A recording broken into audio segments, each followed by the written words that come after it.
हरिओम। कभी कभी साधक निराश और हताश भी हो जाता है। मैं एक व्यवहारिक बात बता रहा हूँ, इसमें अन्यथा इसको लेने की आवश्यकता नहीं।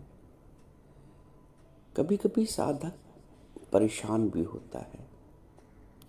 वो परेशान इसलिए होता है क्योंकि वो चाहता है कि जगत का चिंतन कम से कम हो, मन का जो आवेग है वो कम से कम हो, संसार का विषय चिंतन कम से कम हो, और वो इसके लिए प्रयास भी करता है। बात आपको जो बताना चाहता हूं वो ये है कि साधक मन के पीछे पड़ा रहता है, संसार के पीछे पड़ा रहता है, संसार के चिंतन को बलपूर्वक नियंत्रण करना चाहता है। वहां थोड़ी सी त्रुटि होती है, थोड़ी सी त्रुटि हो रही होती है। हम जितना भगवत चिंतन करेंगे, संसार का चिंतन उतना ही कम होता जाएगा। हम संसार के चिंतन को रोकने के लिए, हटाने के लिए बलपूर्वक प्रयास करते हैं। बड़ी सूक्ष्म बात है, समझने का प्रयास करो कि हम संसार के चिंतन को बलपूर्वक हटाने का प्रयास तो करते हैं, और सच्चाई से करते हैं, ईमानदारी से करते हैं। लेकिन यदि वही बल भगवत चिंतन में लगा दिया जाए, यहाँ पे एक नियम लागू होता है। हम सब ने बचपन में पढ़ा होगा, आयतन का नियम। जिस अनुपात में ठोस द्रव्य में जाएगा, उसी अनुपात में जो द्रव्य है वो बाहर आ जाएगा। जिस द्रव्यमान में, जिस आयतन में, जिस वजन में एक ठोस जल में जाएगा, डुबोया जाएगा, उसी अनुपात में वो जल, उसी द्रव्यमान में, उसी मात्रा में, उसी वजन के हिसाब से वो जल उस बर्तन के बाहर आ जाएगा। ये सीधा सा सरल हमने द्रव्यमान का नियम पढ़ा है, आयतन का नियम पढ़ा है। वही आयतन का नियम हमारे अध्यात्म में भी लागू होता है। जिस अनुपात में आप परमार्थिक चिंतन करेंगे, जिस अनुपात में आप भगवत चिंतन करेंगे, उसी अनुपात में संसार बाहर होता जाएगा।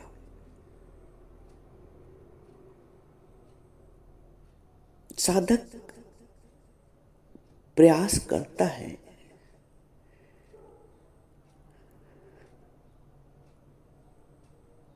परंतु उसका प्रयास एकांगी होता है, त्रुटिपूर्ण होता है।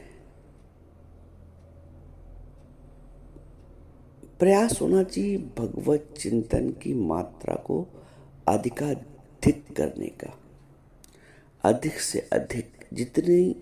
जितना बड़ा द्रव्यमान आयतन होगा, जितना वजन होगा, उतना ही जो द्रव्य है किसी बर्तन में रखा गया, वो उतना ही बाहर हो जाएगा। ये संसार क्या बर्तन है? संसार क्या है? एक बर्तन है इस बर्तन में द्रव्य भरा हुआ है संसारिक विचारों का, सांसारिक वासनाओं का, सांसारिक चिंतन का। तो जिस अनुपात में भगवत चिंतन अंदर डाला जाएगा, सांसारिक चिंतन बाहर हो जाएगा। सीधा सा सरल सा आयतन का नियम यहाँ पर भी लागू होता है। हमारा जो पुरुषार्थ है वो भगवत चिंतन को अधिकाधिक करने का होना चाहिए। भगवत चिंतन जितना अधिक होगा, संसार का चिंतन उसी अनुपात में स्वतः कम होता जाएगा। ये अनुभव का ज्ञान है। आप भगवत चिंतन को बढ़ाइए, आप अपनी सुजागी को बढ़ाइए, आप अपनी सजगता को बढ़ाइए, जागरूक रहे। जागरूक ये रहे कि हर पल हर कार्य को करते हुए आपका भगवत चिंतन बना रहे।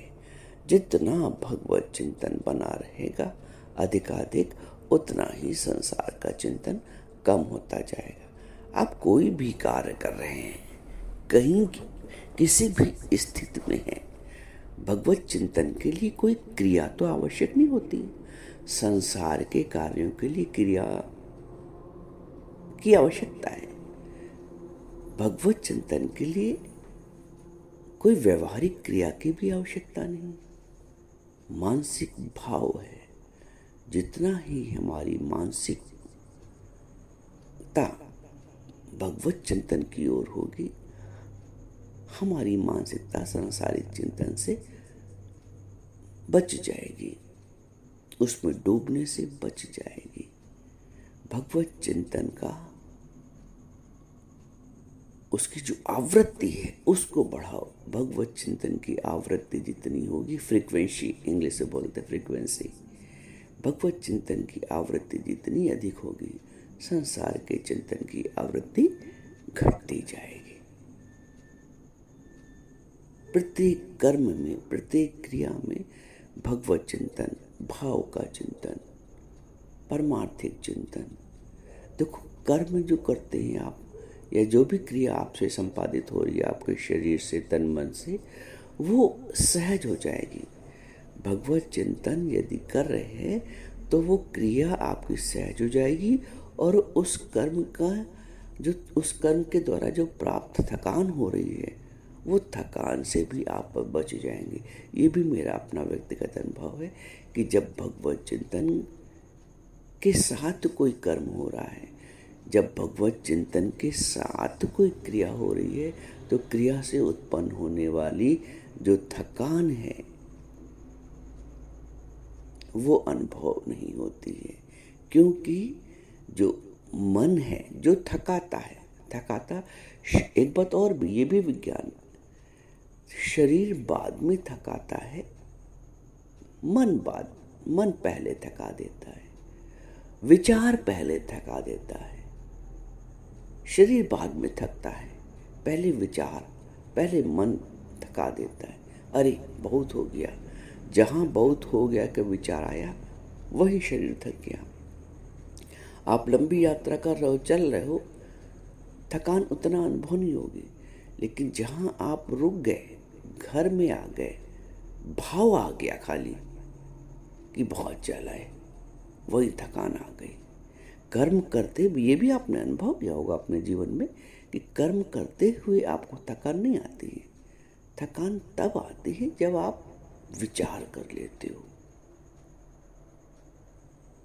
वो विचार आपको थका देता है।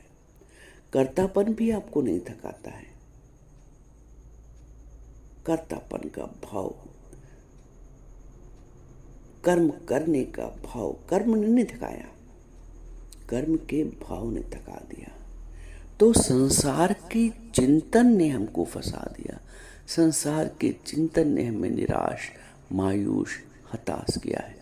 न कोई व्यक्ति निराश करता है, हताश करता है, मायूस करता है, न कोई वस्तु करती, न कोई कर्म करता है। हमारा अपना विचार, हमारा अपना विचार। विचार को बनाते हैं तीन तत्व। विचार को, संसार के विचार को तीन तत्व बनाते हैं। वो तत्व है अहंता, ममता और कर्ता। जो भी विचार उत्पन्न होते हैं, चाहे वो सांसारिक व्यक्ति हो, चाहे वो साधक हो, विचार उत्पन्न के तीन तत्व है, तीन कारण है। अहंता, ममता, कर्ता। मैं हूं, मेरा है और मैं करता हूं। यदि ये तीन तत्व जो कि सांसारिकता से उत्पन्न है, जो कि मन की उपज है, जो कि बुद्धि की उपज है, जो कि जड़ता की उपज है, अहंता, ममता, कर्ता, आत्मा के ये तत्व नहीं है। आत्मा निर्लेप है, अहंता रहित है, ममता रहित है, कर्ता रहित है। एक बल्ब कह सकता है कि मैं जलता हूं, मैं हूं, मैं जलता हूं, लेकिन जो विद्युत प्रवाह है वो समरूप से प्रवाहित है। वो जगह जगह उत्पन्न होकर ये नहीं कहता है बल्ब के रूप में, ट्यूबलाइट के रूप में, स्पॉटलाइट के रूप में, पंखे के रूप में, कूलर के रूप में, एसी के रूप में, हीटर के रूप में, कि मैं प्रवाहित हो रहा हूं। वो सहज है। विद्युत प्रवाह, वो करंट सहज है। वैसे ही आत्मसत्ता सहज है। शरीर बल्ब के रूप में अहंता, ममता करता है, उपकरण के रूप में। उपकरण के अहंता, ममता करता है, परंतु विद्युत की, करंट की कोई अहंता, ममता करता नहीं। शरीर की अहंता, ममता करता है। शरीर उपकरण है, परंतु आत्मसत्ता की कोई अहंता, ममता करता नहीं। सांसारिक व्यक्ति चूंकि इस शरीर भाव में रहता है, तो अहंता, ममता, कर्ता, इन तीन गुणों से, इन तीन तत्वों से वो ग्रसित रहता है, जिसके कारण ये जो तीन गुण हैं, सत्वगुण, रजोगुण, तमोगुण, वो उसको बांधे रहते हैं। और ये गुण ही हमारे बंधन का कारण है। ये तीनों गुण ही हमारी अगले जन्म और मरण का कारण है। साधक जीते जी इन गुणों से परे हो जाता है। साधक जीते जी अहंता, ममता, कर्ता से परे हो जाता है। साधक जीते जी आत्मभाव में जागृत हो जाता है। ये भी एक विज्ञान है, एक विज्ञान है। ज्ञानम तेहम सविज्ञानम इदम वक्ष्यामि अशेषतः यज्ञात्या। भगवान कहते हैं कि ये जो नियम है ये विज्ञान के सहित है। ये जो ज्ञान है, ये जो अध्यात्म है, ये भी विज्ञान है। ज्ञानम तेहम सविज्ञानम, मैं तुमको वो ज्ञान बता रहा हूं जो विज्ञान के सहित है। जितनी मात्रा में आप भगवत चिंतन करेंगे, जगत का चिंतन उसी अनुपात में कम होता जाएगा। आवश्यकता है भगवत चिंतन को बढ़ाने की। अधिकाधिक चिंतन हो, भगवत चिंतन।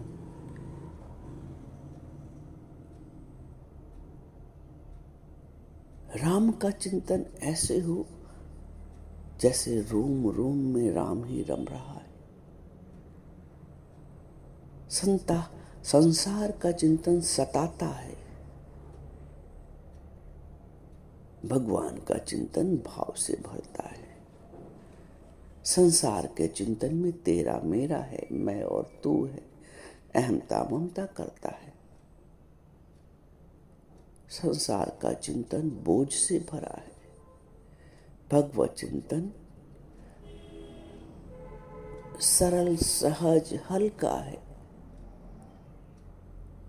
न तू है, न तेरा है, न मैं हूं, न मेरा है, न अहमता है, न करता है। समभाव है, आत्म भाव है, आनंद भाव है, क्योंकि भगवत चिंतन एकाकी है।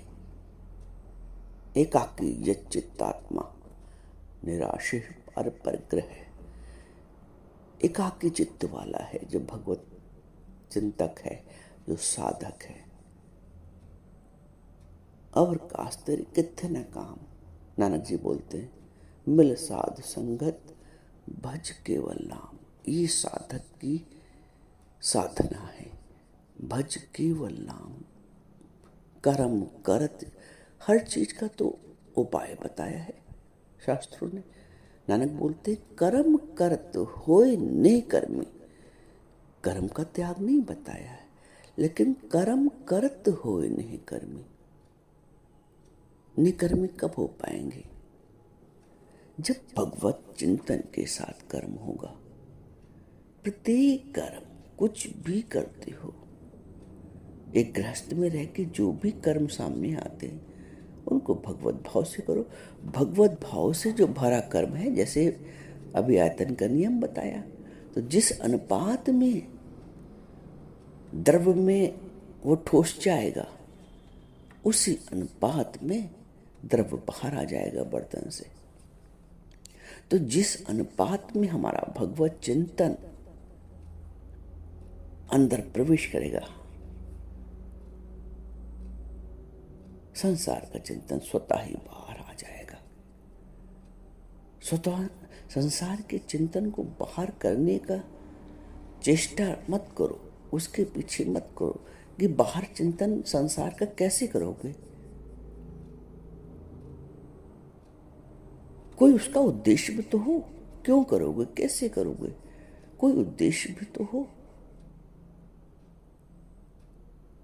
लेकिन जब ठोस अंदर जाता है, द्रव्य अपने आप बाहर आ जाता है। जब परमार्थिक भाव अंदर जाता है, संसार का व्यर्थ चिंतन अपने आप बाहर हो जाता है। जब ये रस आवे तो वो रस नहीं भावे।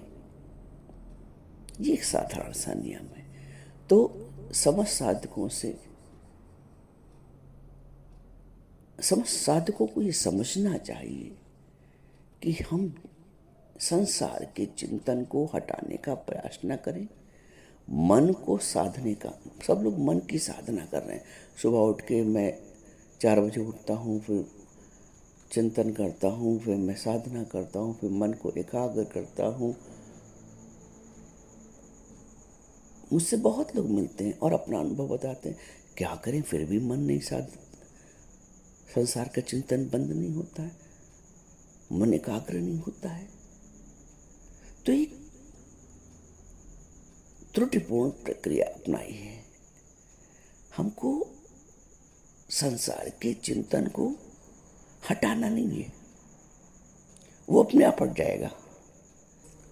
हमारा भगवत चिंतन बढ़ाना है। जितने अनुपात में भगवत चिंतन बढ़ेगा, उतने अनुपात में संसार का चिंतन कम होता जाएगा। ये एक सहज सरल नियम है। आप हर पल सुजाग रहें, जागरूक रहें कि हर कर्म में, हर क्रिया में परमात्मा के भाव का समावेश हो। वही कर्म कर्मयोग बन जाता है, और वही कर्म योग द्वारा किया गया कर्म निष्काम कर्म होता है, निर्बंधन होता है, सहज होता है, सरल होता है।